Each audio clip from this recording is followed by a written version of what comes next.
Bonjour à toutes et à tous. Hi, everybody. Hello. Hi. Hello, everyone.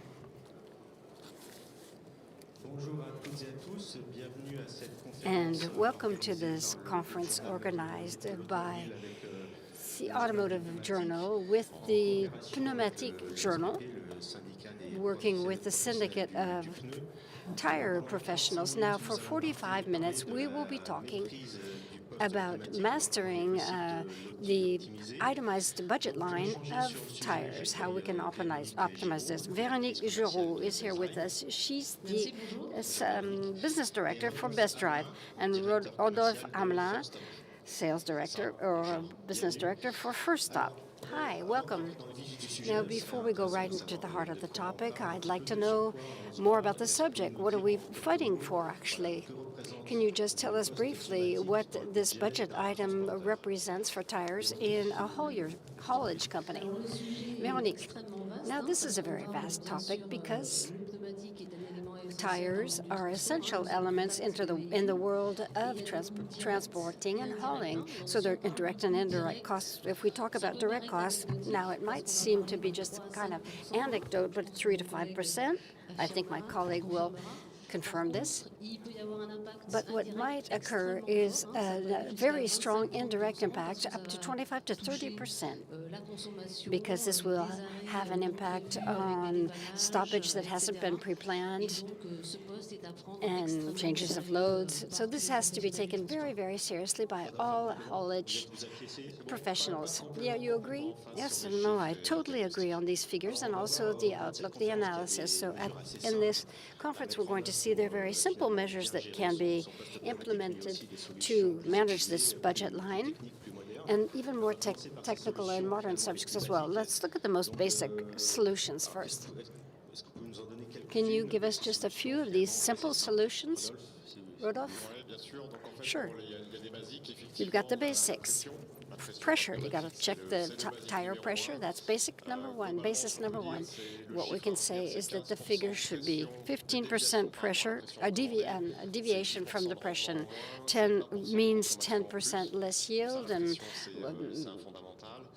other problems. Now we've got work around the tires as well that is so essential. Working, placing back on rims and wheelbases, saving the flanks, the sidewalls. All of these services mean that this could represent an improvement, a big improvement of the product's yield for a cost that's basically it's cost, but much less than reinvesting in rubber and tires. So for heavy goods vehicles, tires are really something important. So if we compare to new tires bought for these trucks and lorries, plus retread, plus service, etc., this might mean savings of 1/3 to even 35%. Significant. So we'll go back to the retreading and other options now for controlling and pressure. This means that you have to regularly track your fleet of tires or your fleet of vehicles. Yes, of course, and to complete what was said, I think tire pressure is of essence.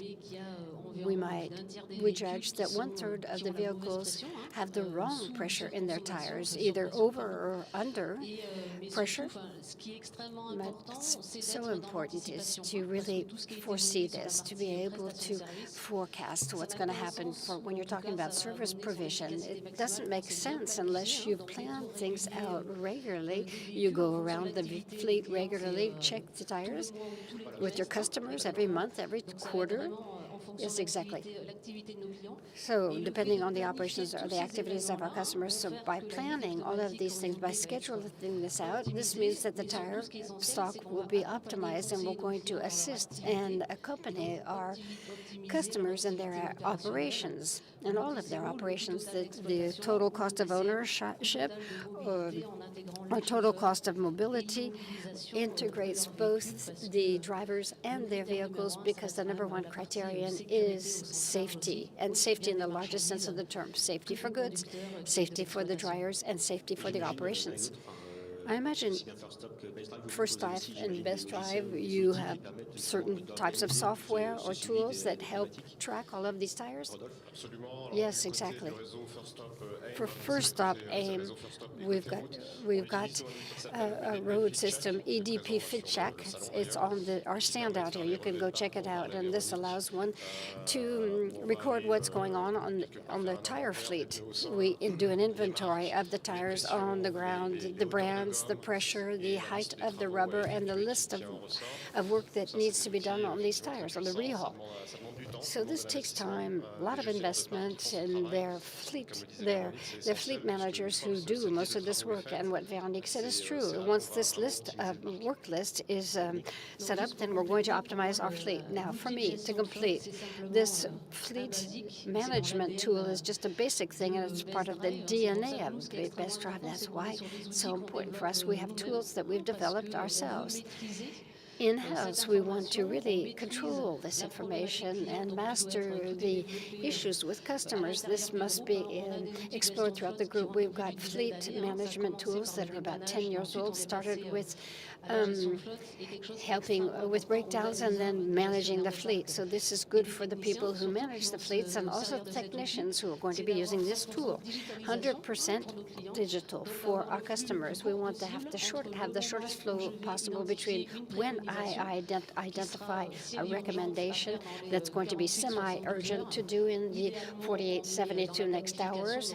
Then we schedule this in. We often have a little more time. Then the technician will come in with a tablet or pad, and we'll look for the recommendation that's on the tablet that's been made by the fleet manager, maybe do other work as well, because the vehicles are moving, of course, and our customers are working, so these things change as well. And then there'll be a whole streamlined flow from the agency to the down to invoicing that will be as fair as possible to give the most visibility to everyone. And also we mentioned we need analysis tools, diagnosis tools to talk with our customers, to explain this report to them so that they can approve the work, and then together we can set up an improvement schedule for them to optimize their fleets, make the right recommendations, and not just change one tire at one point in time, working on the long term. Can you measure this in terms of total cost of ownership for the tires? When you've done this first level of tracking, what gains can you expect? I have a quick illustration. I don't know if we can go to the next page. You could look at this next page after that. Just a quick illustration of what one can do. And the gains. Here's a new tire. If you do 100,000 kilometers, if you regroove, you can reach an improvement of 25% yield. Underneath, you see the costs. So you can take this cost down to 1,000 kilometers on a new tire. It's going to be €5. For a regroove, it's going to be 1.36 euros. And then placing this back on the rims to protect the sidewalls, to have a better measurement of these tires, that is going to give us 0.93 euros. And if we continue to regroove and retread and go back onto the rims again, so a new tire that is going to be totally optimized throughout its lifespan, TCO is going to be 3.3. Now, if we compare to a brand new tire that's just in service, it's €5. So in this example, it's about a third. And I think this is significant. It makes sense. And this is what our customers know about this type of overview. And I think it's evocative now, without just talking about the environmental advantages of this, because every time we optimize the existing rubber in plan where we're going to have 2 new tires, we're going to be talking about 140 kilos of materials. Here we're going to have a casing that's going to be retread or regrooved once, so we're going to have material gains that are significant. So it's the model that I think the entire profession needs to track or follow to optimize our tires. Véronique, about this regrooving, retreading. You saw the figures, but I think you got other elements too. No, the philosophy is really right, and I totally agree with what Rudolph said. Now, what's important as well is to have a real offer that is adapted to the customers. New tires, or regroove, retread once, twice, depending on the operations, because it's not possible for all hauling operations, but it's going to have a very possible impact. There are going to be good ratios to be mastered here on a fleet. We order about 25% of regroove or 50% portion of retreading. Now, besides the cost savings and the performance that these tires will get up to 4 lifespans, another important point is the C2O angle with these subsidies. And here, Best Drive teams are really listening to their customers to assist them with turnkey solutions for CO2 and to go above and beyond the tires to advise them overall for their operations, choice of vehicle, choice of tires on this vehicle, to showcase services that allow one to optimize fuel consumption and other consumptions with pressure and all that. C2O, CEE. So the CEE side is very important. So Rudolph mentioned this. There were some companies that were testing their tires, doing comparisons of tires before they decided to use this or that type of rubber mix. Is this something you've seen often? I mean, is this something that you recommend people to do? To analyze the market? Yeah, this practice is something one sees often, and I think the haulier is always going to challenge the product, and that's why there's a number of tests that are done in similar comparisons, and we do assist the drivers in these comparison tests. Sometimes the manufacturer is going to be behind this, but we need to follow the test protocol. It's always important to demonstrate that the product is not just perception, but rather a performance in a given activity, in given operations. So we're always attempting to get the right solution for the customer, and since each operation or activity is different, this is where the interest of it comes out. Yes, also, Véronique, is this true for you too? Yes, often we have people think badly of tires. It's not just black and round and smells different. Tires, whether they be for light vehicles or industrial vehicles, they're extremely high-tech products. These are products that have lifespans of 4 to 5 years, so there are continuing innovations ongoing for these tires from the manufacturers. The products are changing. The activities of our customers are changing as well. 10 years ago, we had hauliers who had very segmented activities. Now we've got customers who have activities that will be so varied.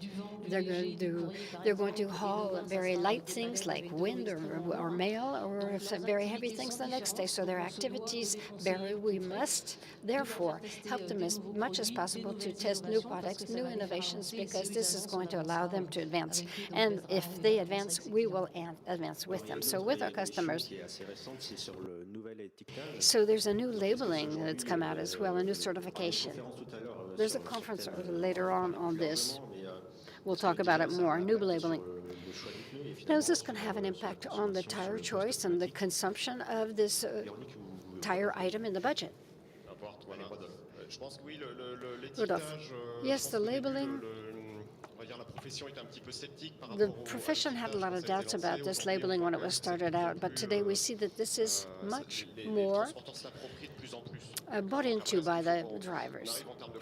So once you get as far as the profession, they've explained that resistance to the bearings that they're rolling is important. So these labels are quite important. We're told that, and then a label that's improved by one class is 3.5% less fuel spent. So very big.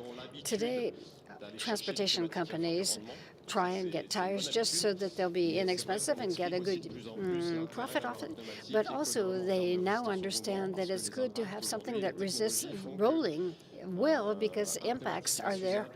The tires are maybe going to lead to less expenditure of fuel. So we look really at the total cost of ownership, and this is often represents a better choice as well. So you've got to be able to explain and train people about these subjects. Some haulage companies do make the choice to move towards this, and this is the right choice, the label. So this new labeling has also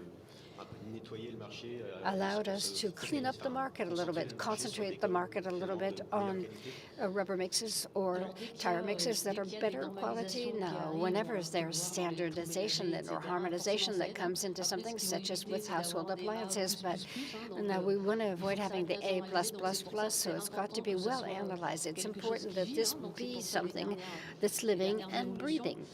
That's why it changes all the time. Now, another thing, what's interesting is this fuel consumption or this materials consumption is in everybody's mind right now. We know the impact this has. It's important, and the customers really understand this. To go back now, however, to maybe more a mixed opinion than Rodolphe, the product really has to be quite adapted to our customers' needs. If you're in a gorgeous mountain region and you put these tires, low resistance to roll tires on it that are for very beautiful roads in France, you're going to have a customer who's going to be very unhappy about the tire performance, and there'll be changes as well that will take place right away. The right piece of advice in adapted to the right balance is what counts. And if you look at other light vehicles, for example, today we've got customers who've got certain demands, and they refuse products that do not reach a certain label or category. So it's really in people's minds now. But we must necessarily explain this well and be very educational about it, because this is something we encountered every day. But the key element is advisory, recommendations, listening to the customers to have the most adapted product possible. So low resistance to roll if it is necessary, and otherwise we'll advise this person best possible. So back to what you said about the mountainous areas. There's a new law that just is going to start. It came on the 1st of November. The mountain law with the fact of having to protect your tire. I mean, use of snow protection in winter. Is this going to have an impact in the future when it's going to be totally obligatory, and there will be sanctions as well? Is there an impact? On the tire budget, I'm not so sure. The overall one, it will have an impact on the choice of tires. Yeah, you're going to have to put winter tires on. Now, for the trucks and lorries ranges today, I think they're all either MNS or 3PS MNF. So anyway, it's not a big constraint. I think the regulations are going to change between now and 3 years. It's going to PMSF. The 3PMSF is going to be the only one probably in 3 years. So this is going to eliminate certain products, but for for trucks and lorries, portions, it's not as true, but for light vehicles, it is important. So light commercial vehicles, LCV.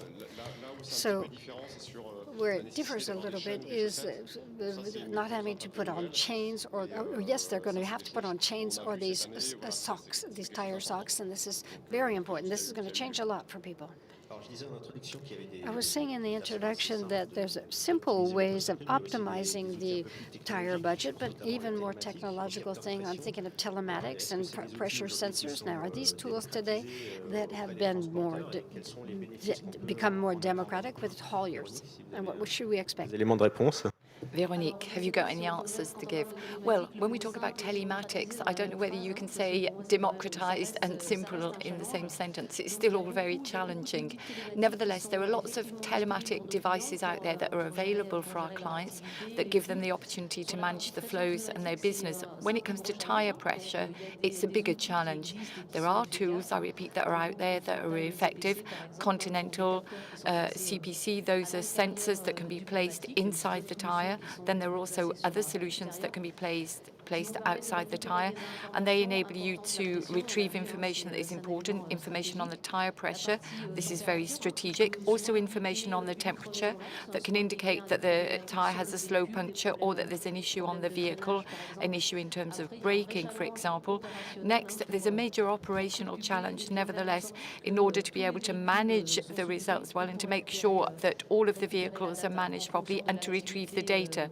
It all depends on the client's data, how you can retrieve it. For example, if you convey people, it's a lot easier, more democratic to get the data back day in, day out.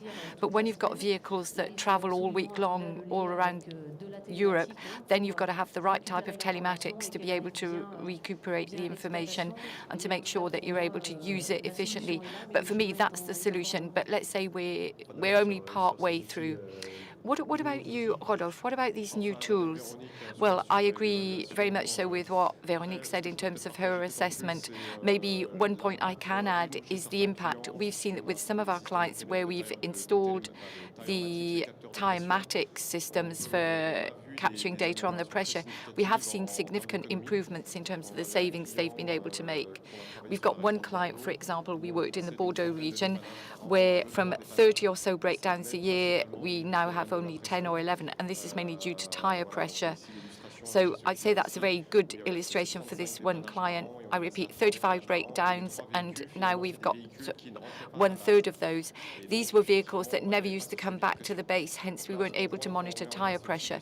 So now what we see when we implement this kind of system is that we have the possibility of ramping up the quality of the way in which we do maintenance work for the fleet. When we install these sensors, there are lots of tyres that don't have the right pressure level, so we're able to bring up the tyres to the right pressure level. And we now work with a service provider, and the tyre pressure is now checked every 6 weeks.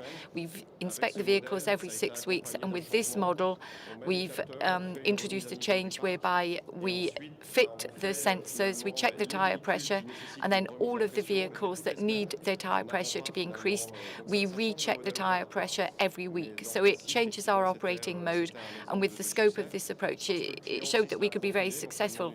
The client bought into the whole approach. They were willing to invest, take the time to do what was necessary.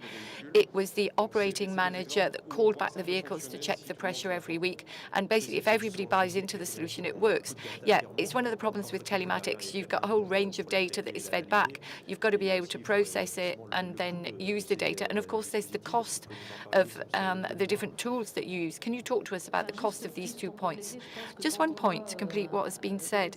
I think that when you look at the wonderful example that's just been given, you stop talking about the cost, because obviously if you look at what you invest and the benefits that you get out of it in terms of energy consumption, the breakdown, the fact that people will deliver on time and don't have to pay penalties, and in particular the safety and security of the teams, is very simple.